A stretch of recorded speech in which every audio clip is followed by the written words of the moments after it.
What?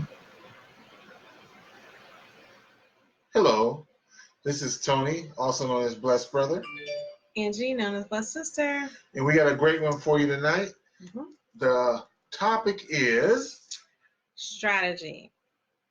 When you are tolerated, not celebrated. strategy for when you are tolerated, not celebrated. And before we get into this, we're still bringing in distinctions that we got from being in Orlando last week, and we're still offering those distinctions, those notes from last week. If you inbox us, we'll be happy to give them to you. We know that it will bless you because there's some great insights that we got from the 3 days that we were out there hobnobbing with successful people from across the world and the distinctions they brought to the table. Mm-hmm. So, anyway, strategy for when you're tolerated but not celebrated. You know, when you're in human relations, sometimes there's folks around you who do not accept what you bring to the table. Mm-hmm. And when you're in that situation, it's easy to start second guessing yourself. You know, especially as you become a person who is going out after your goals, going out to make something happen. Those people who would rather come home from work, sit on the couch, and watch TV. You know, I just heard a thing on the weekend, speaking of distinctions from the event, that the average person spends 4 to 6 hours a day watching television. Yeah. 4 to 6 hours a day. So if you're in that situation and you're coming back here and you're not, you know, you get off of work, you do what you need to do at work, but you come home and instead of taking those 4 to 6 hours and investing them and sitting in front of a TV, you decide to invest in yourself. You know, Jim Rohn says, you know, what you do from 8 to 5 makes you a living, but what you do from 5 to 8 creates a lifestyle. Okay?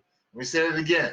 What you do from 8 to 5 creates a living and pays your bills, but then what you do from 5 to 8 creates your lifestyle. So if you're a person who's getting after it, you got the hustle going on, I promise you, you're going to have haters. You're going to have people who hate, not because, you know, and sometimes they'll disguise it by saying something like, well, I'm concerned that you're working too hard. Why don't you take it easy? Why don't you settle down? What they're really saying is, stop making us look bad because we don't want to be ambitious and do what you're doing to create the goals and dreams of your future. So when you get those haters, you got to have a thick skin. You got to understand where they're coming from. In some cases, they're coming from a pure, they're coming from envy because, again, like I said, you're making them look bad. Number two, they're coming from ignorance because maybe if they knew what you knew, they would do what you do. But because they don't know what you know, they are happy and willing to settle down into the status quo and move forward that way. Regardless of what their goals are, regardless of what their intentions are, you gotta be tough about it. You gotta have some mental toughness. In fact, there's a verse about this, right, honey? Yes, Luke 9:5. All right. You're probably familiar with it. It says, and whoever will not receive you when you go out of that city, shake off the very dust from your feet as a testimony against them. Now, that's an interesting verse because what it's saying is, and it was spoken as, as Christianity was getting started and people were out there sharing the gospel and so forth. Mm-hmm. And it applies to everything now. But the mindset that Jesus was talking about was, hey, when you're out there and you're talking to folks, if they're trying to hate on you, if they don't want to hear what you got to say, you just leave. You leave them and you don't even take the dust from their floor. Don't take anything from them. Just keep walking, and it'll be a testament against them because you tried. Mm-hmm. Because you led by word and example something that was better for them. Yes. And that's what you're doing in your life when you strive towards your goals and dreams. You got people who are watching you. I've heard so many stories of people whose kids will talk about how their parents were ambitious, they were working, they were doing things to create their income, and it became an inspiration to the kids. Because a lot of times you're 9 to 5, no one knows what you're doing except for the people you work with. But then when you're doing something from home, When you get out of your comfort zone with those 5 to 8 hours, 5 o'clock to 8 a.m. hours to create your lifestyle, that's what the kids, that's what people see, and that's what will fire them up and be an example to them. So it was a testament or a testimony against those folks who were dissing the disciples because they had a chance to get the greatest gift of all, and they turned it down. You got anything to say, babe? I've been yapping here now. Well, it's true.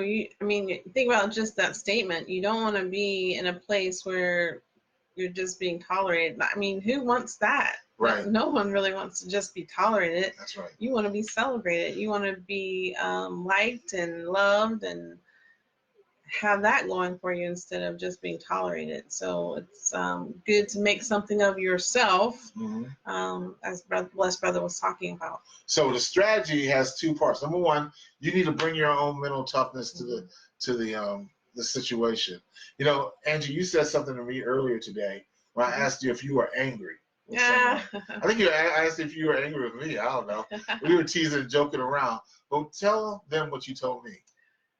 Oh, I said I don't get mad at people because I know that the word says that we wrestle not against flesh and blood, but against principalities and powers and rulers of darkness in the world, against spiritual wickedness in high places. Yes. So therefore, I don't take it personal from the person. That's right.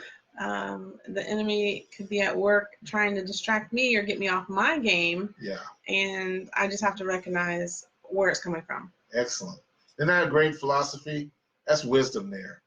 And I can attest to the fact I've not seen her get mad at people, but she will break down and get on her knees about someone who's in understanding that they're dealing with some spiritual issues. Yeah. Okay, so second thing you may need to do, we talked about first, mental toughness.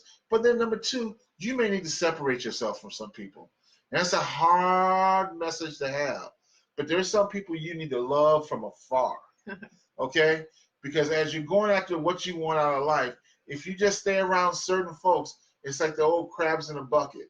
You put crabs in a bucket, you don't even have to put a cover on, because as soon as one tries to get out, another crab will pull them right out.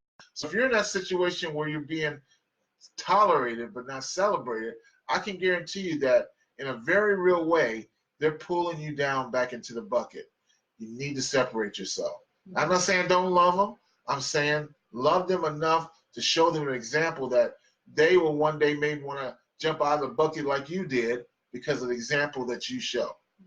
All right, so that being said, two very tangible things you can do when you're tolerated but not celebrated. We'll come at you tomorrow with some more great wisdom and ideas, and we will see you tomorrow. Be blessed. And remember, inbox me, and I'll give you some notes from last weekend's event with millionaires from around the world.